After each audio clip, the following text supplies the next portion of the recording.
And now, the legend of the Popelic Trestle. I'm here to tell a story, one that many of you might already know.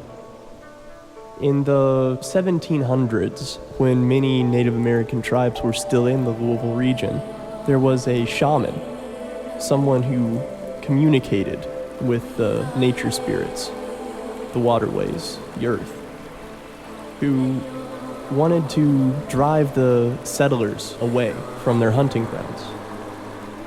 In doing this, they became a skinwalker, wearing the skins of various animals or even humans to change shape and gain powers. Legend has it that the first settlers in the region around the Popelic began documenting strange occurrences happening by their farms and in the valley.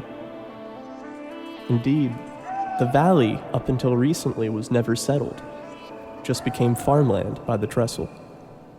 However, for many of us, we remember the Sheepman being created from legends of a circus train that derailed over the Popelic Valley.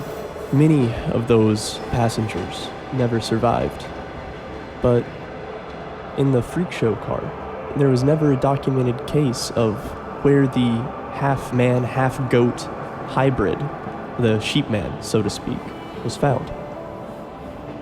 Word spread about the Popelic monster to many a developer around Louisville.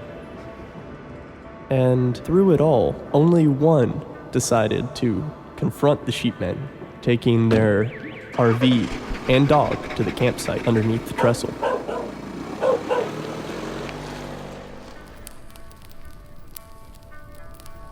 Everything was quiet until sundown. The developer was almost asleep when he heard the dog start barking.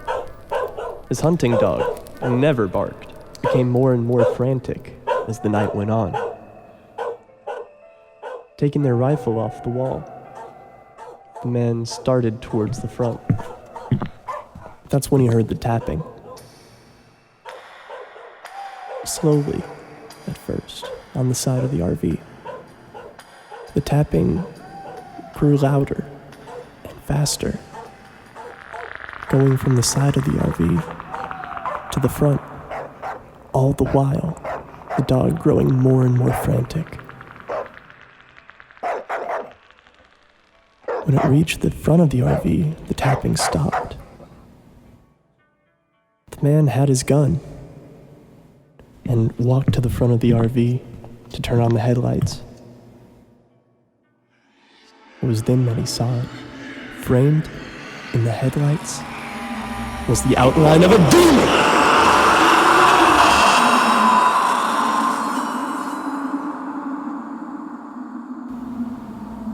The man scrambled back towards the driver's seat, turning the key in the ignition and slamming on the gas.